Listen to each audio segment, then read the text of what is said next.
Hello everyone, welcome back to Jaime's Bookshelf. We are going to wrap up the month of March and all the books I read.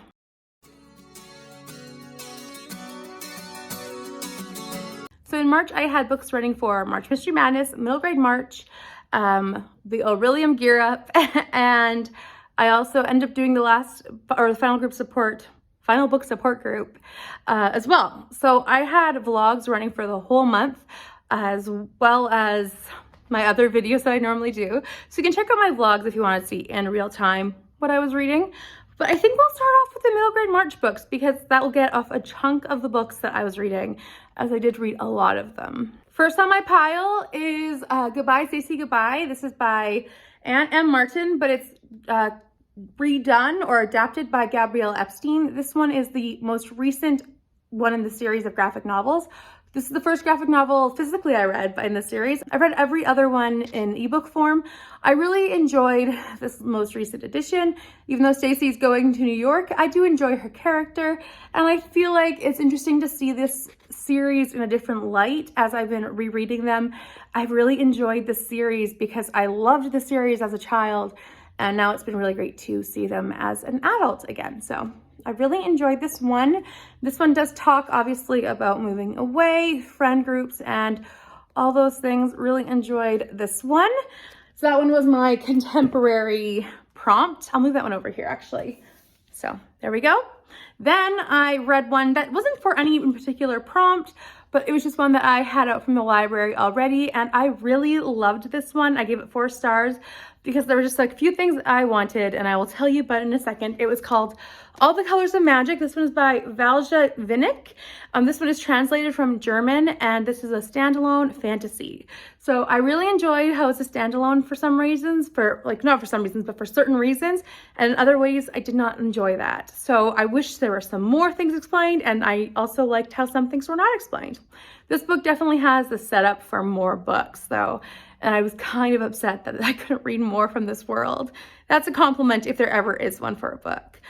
This one follows this young girl. Her name is Penelope. Yes, Penelope. And she is always walking around with gray hair and the smell of smoke. That's just how she's always lived her life, and that's what she knows.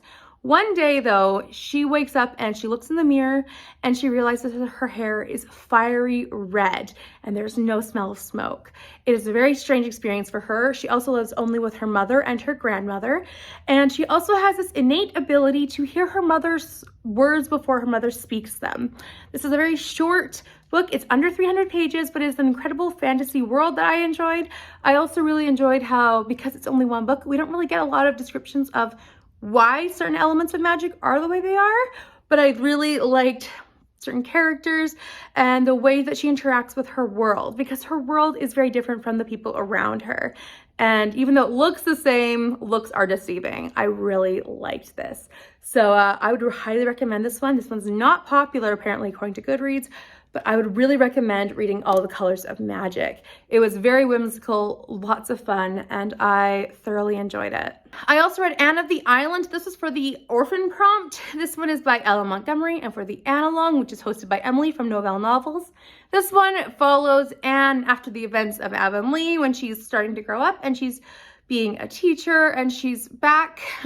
It's just interesting. Well, not back. She's left the home and she's gone to college. So it's very sweet and very interesting. I can't tell you anything more though, because obviously it would be spoilers. This is book 3 in the series and it's just so good.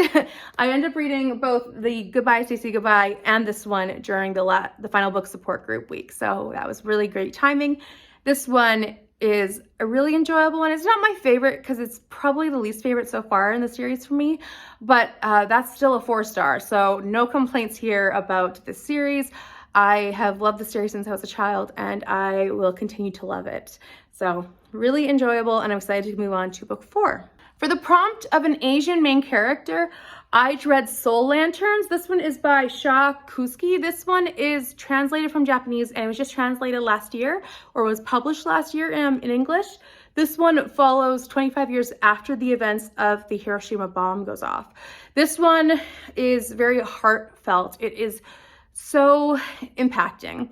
This one follows a group of children as they are, well, in grade 4 or something, grade 4 or 5, and they decide to use their art project at the upcoming festival to be a way to express stories of what happened at the bombing or how lives were impacted. So they go around and they talk to their parents, their grandparents, their neighbors, and see how lives were impacted by this singular event, and how something that seemed so normal, a day that seemed so normal, changed in a single second.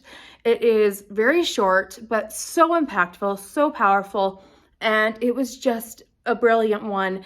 It really talked about how you need to keep your loved ones close to you, but also remembering that every moment of life is precious. And I think that they handled the topic well in this grief-driven book, but also, you know, this grief and life-giving book. I don't know how else to say, but this was just a brilliant, brilliant book. 5 stars, and I think that everyone should pick this up. And it really handled such a deep, heavy topic in a way that made me feel emotional, and also really reached out to middle graders, I think, in a great way. Also, while handling that in a way that you can reach out. The author herself is a second-generation survivor, so her parents survived it, and so she was in the place of where the children would have been at the same time. So I felt like that was a great way to have an own voice, as well as being from Japan herself, but also being in that exact same experience of having parents and aunts and uncles and grandparents who would have seen all of these things, and she did not know that herself. So like asking those questions, learning those experiences, just like the children in her story did. So incredible book, highly recommend. Hello, sorry for this jump cut. Day 2, as my phone storage filled up and I could not do it until today. So part 2 in the same video. We're gonna continue on with the middle grade though, because I finished out this book bind up of The Scarecrow of Oz, or this particular volume 3, I should say, of 5. This one was a really interesting story about a sailor and a young girl. I can't remember either of their names right now. And they met a bird called an orc, which was a very interesting bird, very different from what we would consider normal birds. And they basically went into a whirlpool and ended up in a magical world. It was very interesting. I really enjoyed how the world built and how we followed these new characters. And I really enjoyed everything about this one, actually, except for the last chapter. The Scarecrow is barely in this book, so I don't know why it's called The Scarecrow of Oz, but I really did enjoy everything about this, even the Scarecrow's appearances. However, like I said, the last chapter kind of just felt like everything was thrown in. We were reintroduced to every single character we've ever met in the previous books, so it was just not a good last chapter, in my opinion. I just felt like it could have been, and we met all the characters from before, and we didn't need to hear everyone's names. So that was a disappointing end to this book, but I did really enjoy it, so I gave it 4 stars, and I'm really happy with some of these individual books that are a little bit later on in the series. Some of them aren't great, but some of them are really interesting and developing more into this magical world of what could be out there. So I'm enjoying these. Hopefully last 4 books will be as great as this one. I'm not sure, but I hope. I also read 2 Magic Treehouse books. So I read book number 31 and book 32. So the first one is Warriors in Winter, and the second one is To the Future Ben Franklin.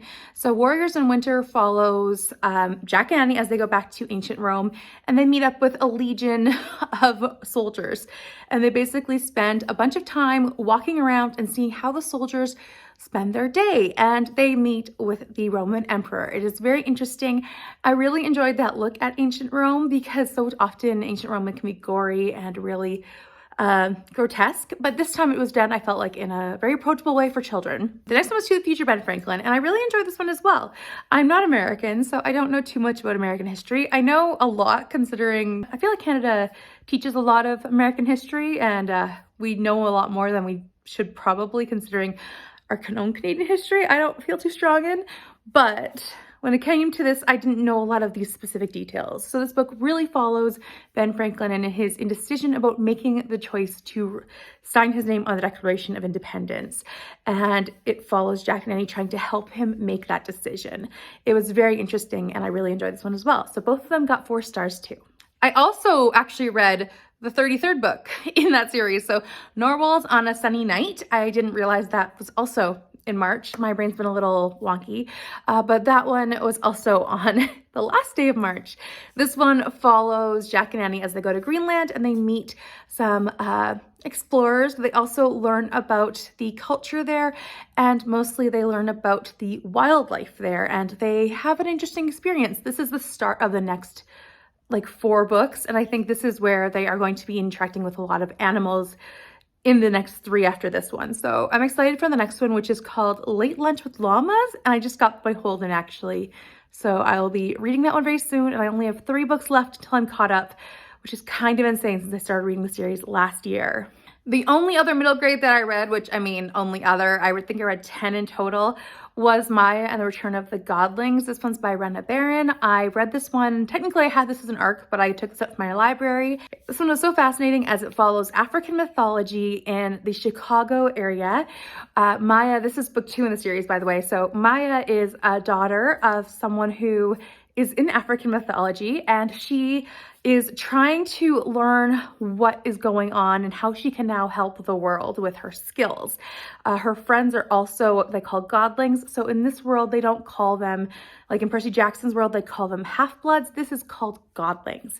It is very interesting, and this is where Maya really has to step up and help her world and help her father in particular. Book 3 is coming out, and I am very excited to read this one actually. I'm not big series reader, but I really love Maya and her friend group, but I really love the African mythology that I'm reading and learning about through this experience. So that's it for middle grade March, which I did read, I think 10 total. I might be wrong on that number, but I'm pretty sure it was 10. I actually have one more that I forgot to mention just now, which is The Call of the Wild by Jack London. I read this one as, I think this is a middle grade. I might be wrong on that, but I've always heard it in regards to middle grade, so I just picked up my audiobook of it. And I gave it 3 stars. So that's a good rating for me because Jack London, I think he's just not my kind of writer. It was very short, first of all. And then secondly, I'm not a big fan of books being told through an animal's perspective on like human world. I'm okay with it being like, that's the magical world it is, but not in that regard. I don't know. It just felt different for me, and maybe not different, but like that's not my style, and that's okay.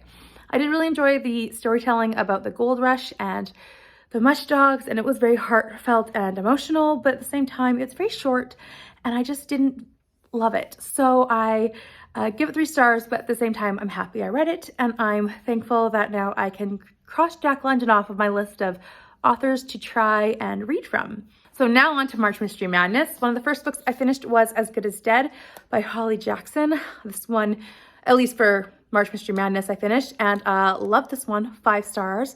Perfect ending to the series. This one follows Pip as the events unfold from book 1 and book 2, but this one definitely goes in a dark angle. It turns real dark real fast, and I don't want to say anything more. I will say though that this book really is a accumulation of everything. So everything from book 1 and book 2 builds into this, and I feel like this book has been in the works from the very first sentence of A Good Girl's Guide to Murder. Like, that's how it feels.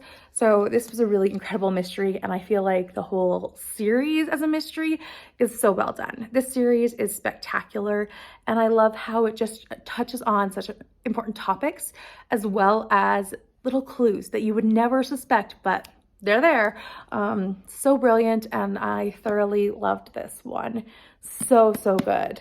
I've also reread The Seven Dials Mystery by Agatha Christie. This one got another 5 stars from me. It was so well done. I love this one. It is kind of like a satire.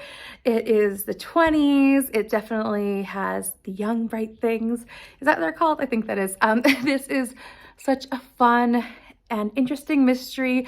I love Superintendent Battle. This is the 2nd book in his series. This is such a great one. I love Bundle. I love the cast. This book is just so perfect for me. It'll be coming out soon in my next Agatha Christie 3 review, but I highly recommend checking this one out if you love those kind of mysteries like I do, or even those kind of classics that have a satire-like element. I think this one has like that in an Agatha Christie, and I think that's why I love this one so much, to be honest. I also read After the Funeral. So this one I read for the Read Christie 2022, and I did give my thoughts on this in my last Agatha Christie review. So this one I gave 4 stars. I thought this was a really good Agatha Christie.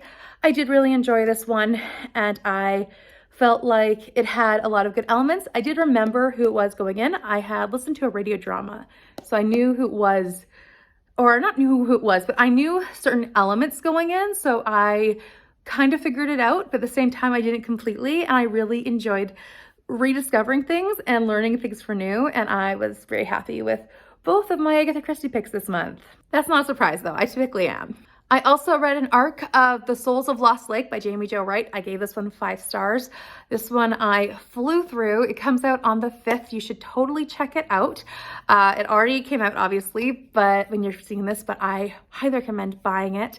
I loved it. It was so good. It had a romantic element this time, actually, which I didn't expect from Jaime Jo Wright, but I loved this one. She really does these dual timelines, and this one does follow a missing child in the woods, in case you're needing that trigger warning, for her modern day timeline, but about 100 years in the past, maybe not 100, 80 years in the past, you're following, is it 80 years? No, it's like 100 years.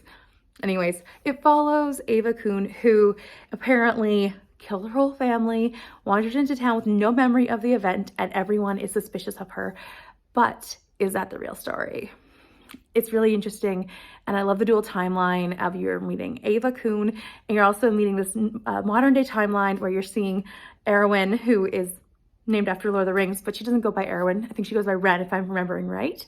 But she is trying to find this lost child with a bunch of search and rescue people, and it's a definite mystery. Thoroughly loved it, thoroughly recommend.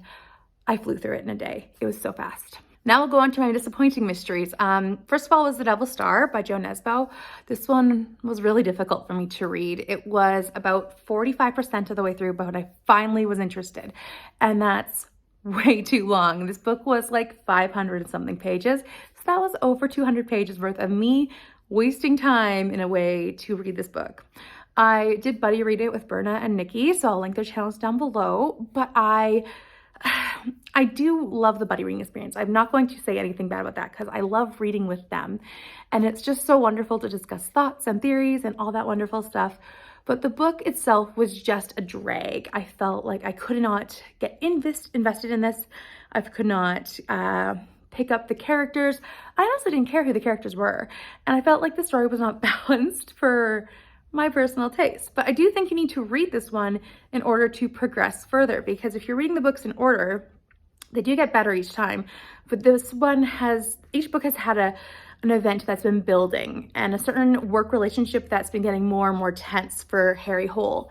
And this series definitely follows that relationship, and it's not like a romantic relationship, but it's a work relationship, and Harry is trying to do something with this work relationship. I don't want to spoil anything, that's why I'm trying to be vague here. And this work relationship really comes to a head in this book. That's why it's so critical that you do need to read this book, but it just felt so unbalanced with it being all about the work relationship, but not about the mystery, even though the mystery is really promoted in the summary.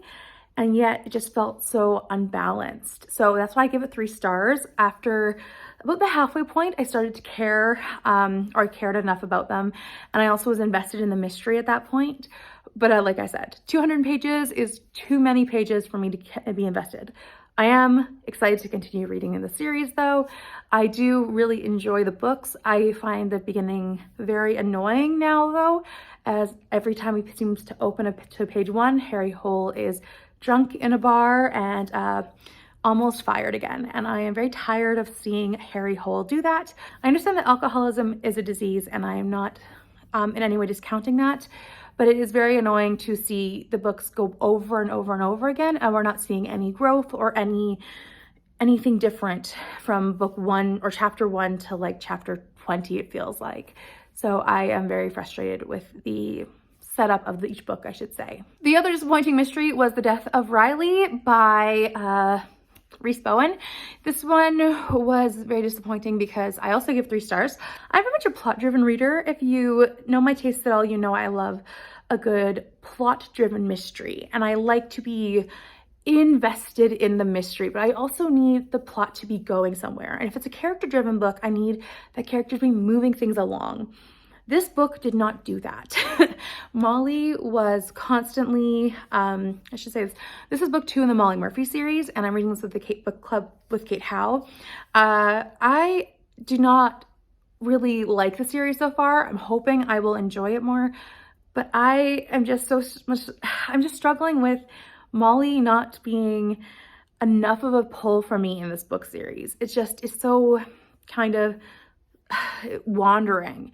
It feels lost. It feels disconnected. It feels not present. And I'm struggling with this going forward because I need there to be actual focus in a book, and there is no focus, at least for me right now. It's just Molly wandering around New York and trying to solve a crime. This book in particular follows her trying to solve a murder. I don't want to say too much because that kind of goes into the spoilers of the book, but it does follow her, and it's a very character-driven series, I found out. And I do want to give it another shot, knowing that information, but it is difficult for me being a very much plot-driven reader. And I have read cozy mysteries where this is kind of a balance, and I do appreciate a good balance, but this is just not balanced enough for me. I do need more of a plot, and this is not plotted enough in my opinion, but I'm hoping that they will get better. The last disappointing mystery was this one, The Breaking Point. I DNF'd this one at about 50%, so maybe just a bit under. I was really struggling. I kept picking up books and putting them down. I was really uninterested in so many books, and I had just gone through 3 stars. You'll see my other 3-star in a minute, but I just gone through 3 stars, and I normally do not have many 3 stars in a month because I am very picky about what books I continue reading. So I was reading this one and I was just like, this is not working for me. So I decided to quit halfway through after looking at the messages in the group read from the Discord group. So I just decided to quit out, and I'm happy I did because I was able to move on to books I was actually in the mood for, but I am still keeping this on my shelves in hopes that I might one day return to it when I'm in a better mood for it, or I'm better prepared for a romantic suspense instead of a mystery. My other 3-star was Brave New World by Aldous Huxley. I read this one and was utterly shocked at how much it references sex. I read this one when I was young and naive, and I also did not discuss this book with anyone. I was doing a literature-based homeschool curriculum, and I just did not discuss it with anyone. Obviously, I had friends who discussed things, but I didn't discuss this book. It was very interesting. I did enjoy parts of it, and at the same time, I didn't. And I felt like it was interesting to look at from a certain perspective, seeing how old it is. I think it was written in the 30s, it said. I'd have to check that. I think it's the 30s or maybe late 20s. Either way, it's really early. And I was kind of impressed at how early it was and what kind of discussions were being brought up from it. But I also was unimpressed, obviously, with the racism that comes with this kind of a book and this kind of age. You have to kind of expect that going in. But I also was like, interesting that like certain comments that were made. I also was not really impressed with the ideas that were coming from it at the very end, but I did read it, and I am glad that I have read it since I was a teenager. Like, I was probably 13, 14 when I read this book the first time, so young and naive, and homeschool groups don't talk about stuff like that often, I will tell you that much. I also finished my Bible study book, which is called Deliverance by Jen Wilkin. This one is the book's, well, it studies Exodus 1 to 18, and this one really follows the Israelites as they are leaving Egypt. I really enjoyed this one. I'm giving it 5 stars. It's not completely perfect because I didn't love all the questions, but I did really enjoy most of them, like 90% of them. And that's really great because it does really make you think and really dive into the source material. And honestly, there's not a lot of discussions about Exodus in Bible studies, I feel like. So I was really happy to have a good Bible study about this. And I am very excited to do book 2 currently with my Bible study group. We are starting it this week. I have one more arc for you, which is called M by Kim Thuy. I did read that one, and this one is a very short book. It's basically about how the Vietnamese people were impacted by the war there. They call it the American War. Everyone else calls it the Vietnamese War, which is an interesting discussion in the book itself. I found that was to be very impactful.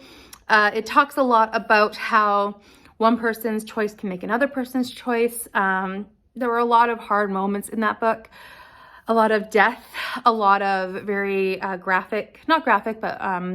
horrific scenes happening, but it really talks a lot about that. Kim Thuy herself is Vietnamese, and she immigrated to Canada when she was, I believe, 10 to 12 years old, and she is living in Quebec. So I was very impressed by the book, and I gave it 4 stars. I think it's a very interesting story, and I think it's an important story that needs to be told, and I was very happy to have read it finally, after I should have read that arc a long time ago, but I finally did. Put up my review, and I highly recommend checking out that one. Kim Thuy is a really amazing Canadian author, I think. She has come up with some really incredible stories that I read. I read a few of her books, not too many, but I would like to read more from her for sure. The last books to talk about are my Bible books. So I read Joshua, Judges, Ruth, and 1st and 2nd Samuel. So I read the next 5. I always give Bible books 5 stars. I always am learning a lot. And this time I found I got some real insights. So I will be filming, hopefully soon, Bible Books Part 2 episode for you guys. I thought that it was very interesting what I gleaned from this time, those 5 books of the Bible. So yeah, I did finish those 5. So Joshua, Judges, and Ruth follow immediately after Deuteronomy when Moses dies and Joshua takes over. But then Joshua dies around the time that Judges starts, but not quite at the beginning.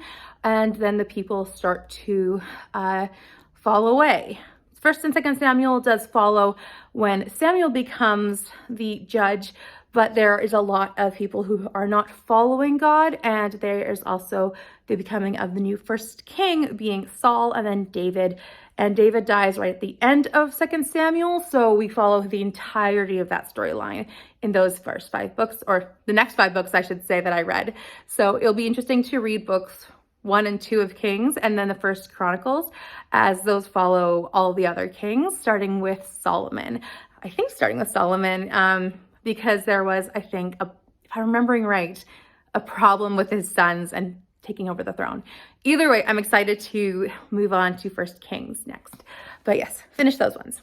So those are all the books that I have read in the month of March.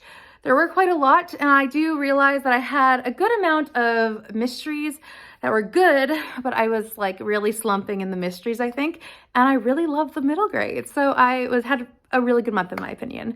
I thoroughly enjoyed what I read for the most part, although I did have a few disappointing ones.